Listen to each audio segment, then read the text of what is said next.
Hello friends, and welcome to another YouTube video. I know, long time no see. This will be the last Yellowstone video that I post on here before I get into my South Dakota videos.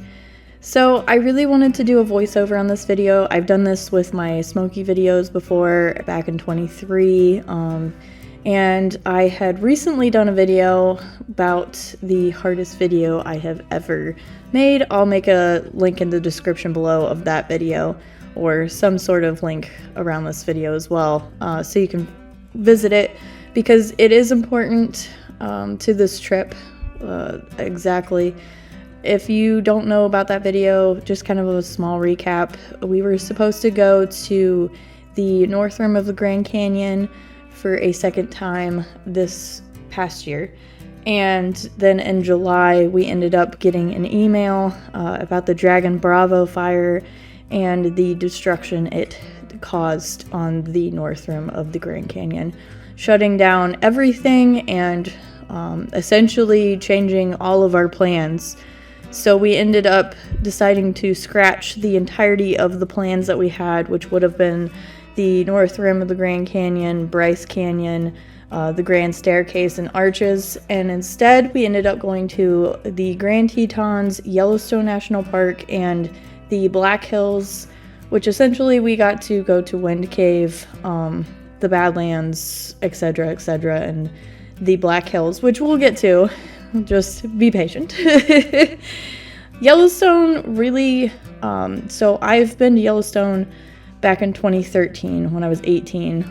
We were supposed to go to Yellowstone in 22, but then the historic flood happened, so we ended up going to the Black Hills a lot sooner than what we had planned that year. So I've been to Yellowstone, but my husband hasn't, and when we went to Yellowstone back in 2013, it was quite brief. Like, we spent like maybe a day or two in Yellowstone, got to see Old Faithful, a couple of other things like Mammoth Hot Springs. We came in on Beartooth Pass and went through Lamar Valley.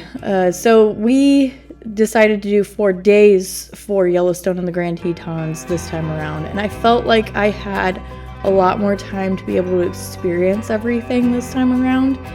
It just gave me some more perspective of Yellowstone and kind of more of a love for Yellowstone as well, and understanding why people visit there all the time.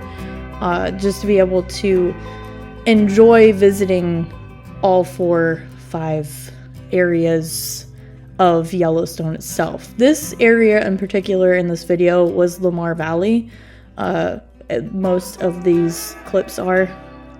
This was just a dirt road that went up a mountain over by one of the fire towers that are over around Lamar Valley. So we decided to go look for wolves that day. Did not see any wolves in Lamar Valley, but we ended actually seeing a wolf over by Yellowstone Lake that day. So that was quite phenomenal. But we also got to see some really breathtaking things that day.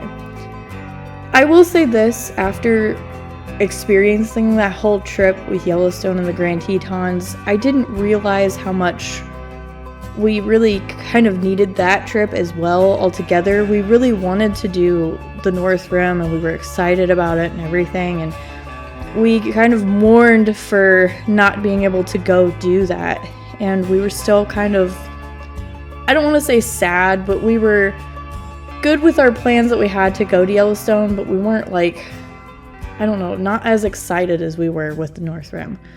I will say everything happens for a reason, and I do believe that everything did happen, so we did end up going to the Yellowstone and end up having this incredible experience in Yellowstone. We saw so much wildlife in Yellowstone and even in the Grand Tetons. I actually got to visit Mormon Row of the Grand Tetons, and if you don't know me personally, I have the Grand Tetons tattooed on my back. I actually have Mormon Row tattooed on my back. I had fallen in love with Grand Tetons that much, and that's why I ended up doing that. So enjoy this rest of this clip of just driving through the mountains, through the snow during October, And we will hopefully see you in the next one. Like I said, next one will be South Dakota and in the Black Hills. So enjoy and like and subscribe to this YouTube channel if you happen to be new. And we will see you in the next one.